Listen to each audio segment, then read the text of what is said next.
Hi everyone.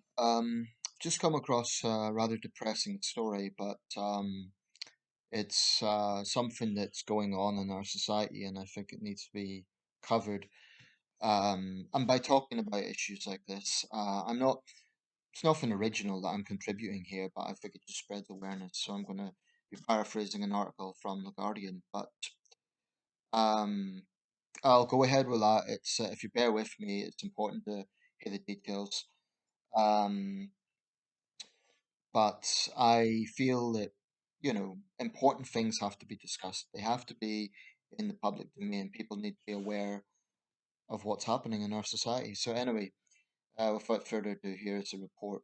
It's from The Guardian, and the reporter is Patrick Butler, who's a social policy editor.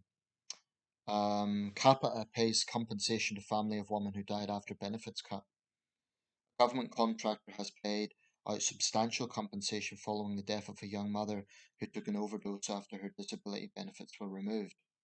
Philippa Day, 27, a single mother from Nottingham who had long-standing mental health issues, died in hospital in October 2019, 2 months after taking an overdose. She had endured months of stress and anxiety after a long struggle with the Department for Work and Pensions and Capita to reinstate her benefits. An inquest into her death identified 28 instances where systemic errors by both the DWP and its contractor led to failures in the handling of Day's claim. Just a word, by the way, I've had personal experience with Capita and the DWP, so I'm going to come to both blows, particularly Capita. These failures were a stressor in her decision, to take an overdose, the coroner ruled, although he was unable to conclude she had intended to take her own life. In May, Day's family issued a compensation claim for negligence to both the DWP and Kappa. The latter subsequently agreed to settle out of court. The sum was not disclosed but is understood to be in line with what the family was asking for. The family said the money would be used to provide for Day's son's future. Imogen Day, Philippa's sister, said, "Our family has always maintained that my sister's treatment by Kappa on behalf of the DWP directly impacted her mental state and in the end is the reason for her death. Capita's wall of bureaucracy with no consideration for Philippa's mental state exacerbated her despair and her debt and poverty. She was met with cold, uncaring call operators who would not listen to her cries for help. She added this settlement will in some measure provide for Philippa's family and a materially stable upbringing for Philippa's son. But he has lost his mother and there is nothing Capita can do to put right the wrong that contributed to Philippa's death. It is believed to be the first time an agent of the DWP had settled a legal claim brought as a result of their errors. Capita, which administers disability benefits under contract to DWP, has also agreed to meet the family to discuss ways to improve its interactions with benefit claimants. A Capita spokesperson said, "We are very sorry for the mistakes we made in processing Philippa's personal independence payment (PIP) claim and the additional stress this caused her. In partnership with the DWP, we have considered and reviewed the coroner's report, and we are implementing all the recommendations that are relevant to us. Following this incident, we have strengthened our processes and we are working to continuously improve and deliver a professional, efficient, and kind service for every PIP applicant we assess." I'm skeptical of Kappa. I'll come to that. Family's lawyer, Mary Varney of Solicitors Lee Day, welcomed the settlement. Capita has shown acceptance of their failures and a willingness to ensure their mistakes are not repeated. However, there remain too many examples of the DWP, which controls the financial circumstances of the majority of people too sick to work, acting inhumanely to those who receive benefits, and a continued resistance by the DWP to transparent investigations into benefit-related deaths. I agree with that assessment. I think there is a cultural problem. A DWP spokesperson said in a statement, "Our condolences remain with the Day family. We cannot comment on active legal proceedings." Surprise, surprise. It is not clear to which legal proceedings they refer to, as Lee Day has confirmed the Capita settlement means no further legal action is outstanding regarding the Philippa Day case. The DWP was issued to the coroner with a prevention of future deaths notice at the inquest, requiring it to set out how it would improve its services. And I'm coming near the end of the report here. In its formal response in April, it said it recognised the need to treat everyone with empathy and care, especially those with mental health conditions. It said it had introduced specialist mental health and behavioural and relationship training for all new staff accessing disability benefits. It added that it was determined to learn from this deeply tragic case. Day was described by her family as an intelligent, beautiful, and effervescent woman who loved her young son and had an ambition to train as a nurse. She had endured mental illness and type 1 diabetes since childhood. She had a record of self harm and suicide attempts and had several days in psychiatric care. Her life became increasingly stressful and chaotic after her benefits were reduced from £228 a week to just £60. That's a significant reduction as a result of botched benefits application. Her distress state was captured in a recording of a phone call to a benefits official in June 2019, played at the inquest in which she pleaded for help. In tears, they had told the official, "I've been waiting for 6 months now. I'm literally starving. I can't survive for much longer." She added, "I'm in £5,000 debt, nothing to eat. I've lost all my benefit premiums. I cannot survive. Without any money, I need something to live for." After her benefits were finally reinstated, Day, who was agoraphobic, became increasingly terrified and anxious as DWP officials insisted she be retested at a face-to-face meeting at a benefit centre or face losing her benefits. Her sister told the inquest this was the straw that broke the camel's back. Well, that's a disgrace. But I'm not surprised. Now, thanks for listening. I do think it was important to read out the whole article so you had a context of the details. Um, the thing is, they're talking as if this is an isolated case. Just a quick word on Capita. I've had experience of them. They're an absolutely terrible company. When I was applying for the Royal Navy Reserves, they were the third party that done my medical assessment. Now, obviously, I didn't go through what this young woman went through, but they did string me out for months. They had my information. They knew what the situation was. I have had a history of clinical depression. I don't think that's taboo, so I've no problem saying it. And that was the final decision to not get into the Navy. Now, I accept that. I'm not bitter about it. I accept the reasoning because someone who may have a history of mental health problems, obviously, maybe they have concerns and safeguarding in place regarding that sort of work environment. Of course, it was very disappointing. But my issue wasn't that I'd been rejected. My issue was that it had been drawn out for so long.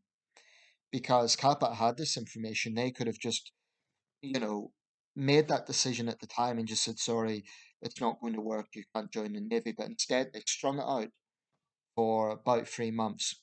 Um, they kept I was in a situation where I had to keep following up to my GP, who was no doubt busy with the pandemic, to fill in a report for me and then get it back to them. And I'd done everything I was asked to do, but in the end, they failed me. And I could have made an appeal, but to be honest, my Armed Forces Recruitment Office gave the impression that they would have just repeated what the verdict was. So that was my experience. But the big problem I have with Capita, they're just an utterly incompetent service. They don't respond to emails. You know, they they're terrible in terms of communications. Terrible. Um, and it does make me angry. So to hear what this young woman's went through, I'm disgusted by it. But it's not an isolated case. You know, there have been other cases where people have, in some cases, literally starved to death. And I'm not saying that's common, but it has happened. There have been cases where people who are critically ill have been told that they're fit to work. I actually think there's two problems here. Firstly, you have these soulless contractors. Now, I know that they've said they'll take the recommendations and they're very sorry and all the rest of it. But, does it take the suicide of a young woman for them to change their behavior? It shouldn't be that way. I mean, one can hope that something good comes out of this tragedy, that they will change the culture. But given my experience of Capita, which was this year, I don't trust them.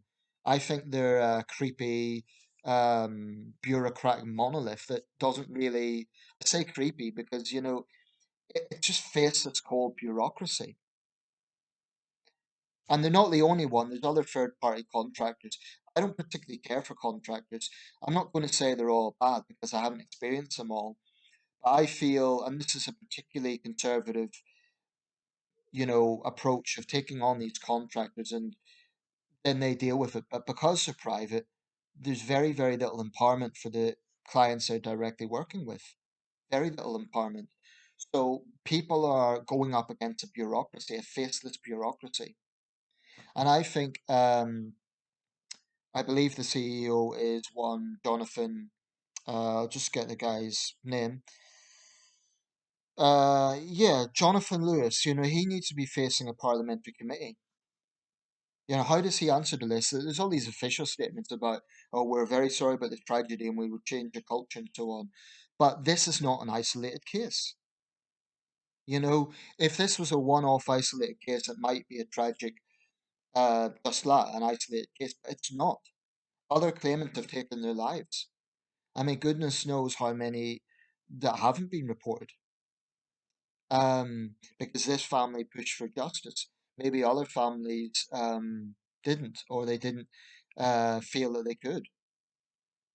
Or maybe in other cases, claimants didn't have a wider family that could do that. There's a lot of factors involved.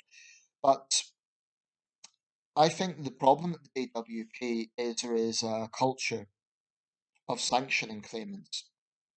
So, Tory ministers always say, when Labour pushes them on this, they always say, oh, but we're in the business of helping people get back to work. And they always emphasise that point. But believe me, there are things going on in the DWP that are a disgrace. As an example, um, I know of people, and I won't mention them because I want to respect their privacy, but I know of people, for example, who have been told that they have a phone appointment. So they wait for the phone appointment. They do what they're told. Let's say it's 2 o'clock. They wait for it. No phone call. Half an hour later, no phone call. And then a day later, they are told that they missed the appointment, only for it later to emerge that that was actually administrative error because their computer got it wrong. And there is very much a computer says no culture at the DWP. Um, when this is a department that's dealing with people's lives, their financial stability, helping people get back to work, but also providing support to people who have been made redundant, to people who are legitimately ill and cannot work. Because something I think the wider public don't understand, and I have to say though, maybe this has changed in recent years. I do think the wider public has got more sympathetic actually in the last 10 years. I remember in 2010 when the Tory government at that time, the new Tory government, Cameron and Osborne got in this odious, strivers versus scroungers mantra, and they were very hard on the unemployed. And at that time, they had a support base which was very much like, oh yeah, we need to pressure these lazy dole scroungers. That was unfortunately the mentality. Now, I think in the last 10 years, wider society has got a little bit more empathetic and sympathetic. That's a good thing. One reason for this might be because more people have found themselves redundant as a result of COVID, put on furlough and so on. The current government is quite a different approach in terms of, um, we're no longer in an austerity government, but it's still the same party. And I think fundamentally, that whole period during COVID where the culture at the DWP was much more lenient. It wasn't quite the same sanction culture. But I think that was temporary. This is still the Conservative Party. I think they still believe fundamentally that the unemployed need to be, you know, they need to be pressured. They need to be. They talk about helping people back to work. I do feel that Conservatives basically see unemployed people not much better than criminals. And if I'm wrong about that, then they can prove me wrong. They can say they understand it's difficult. They can say they understand that this, going through this system is not an easy thing. They can listen to the complaints about it. They can listen to the feedback, but they just double down and say, "Oh, we're helping people back to work." Um, and to be fair, this didn't begin with the Tories. It probably began with New Labour. Um, years ago, when my circumstances were a bit different than they are now. quite a bit different. I went to a back to work program. Now that was under the Brown administration, 2009. So it's not entirely a conservative thing.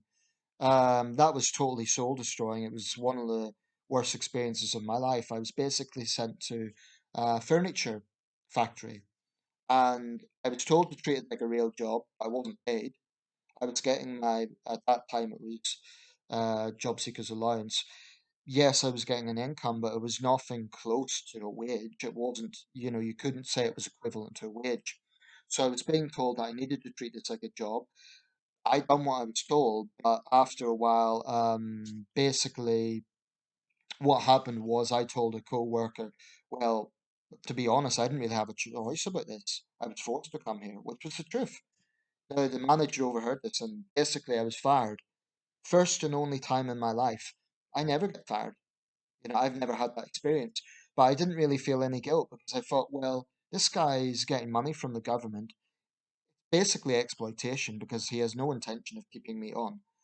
Um, I'm doing work for him. I'm not getting paid.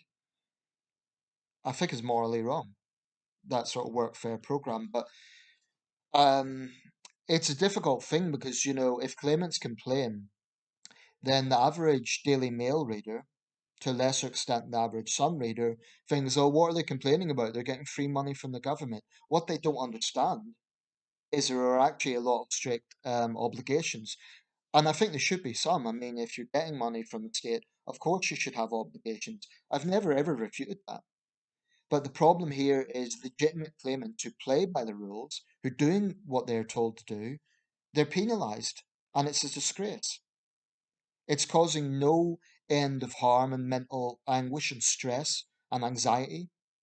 I mean, a case like this gets highlighted because it resulted in tragedy, but there's going to be countless people out there, probably thousands, who are just being pushed against the corner. They feel they're going up a bureaucracy, um, and it's just deeply frustrating.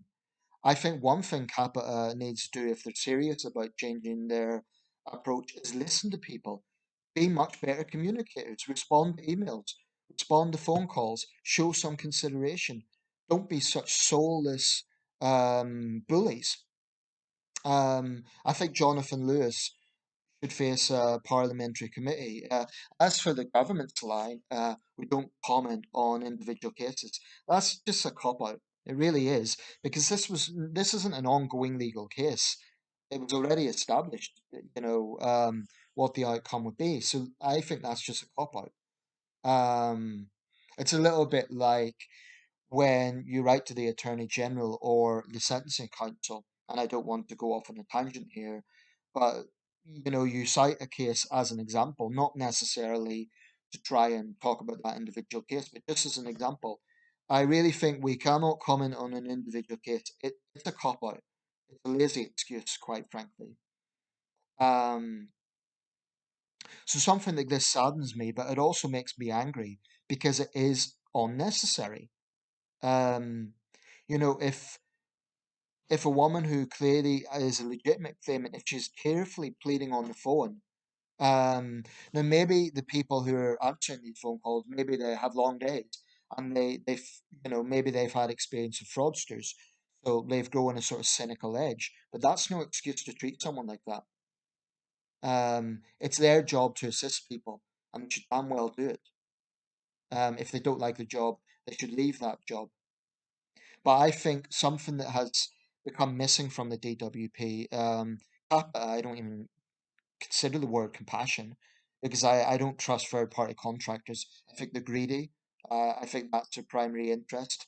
Um, I just think they're soulless, greedy people, and I have no respect for them. Unfortunately, it's very hard to change because the government isn't going to stop having these contracts. But the fact that they won't even respond to emails, you try reaching out to the likes of Kappa, it's very, very difficult. And I think that is infuriating for a lot of people because they're in a position of power. They're controlling people's lives. They have influence on people's lives. So um, I think it's an abuse of power and I think it's disgusting. Um, These statements about regret are all very well, but they have to show it with action. They have to verifiably change the culture, which means something like this should never happen again. Um, but this was 2 years ago, and it's not an isolated case.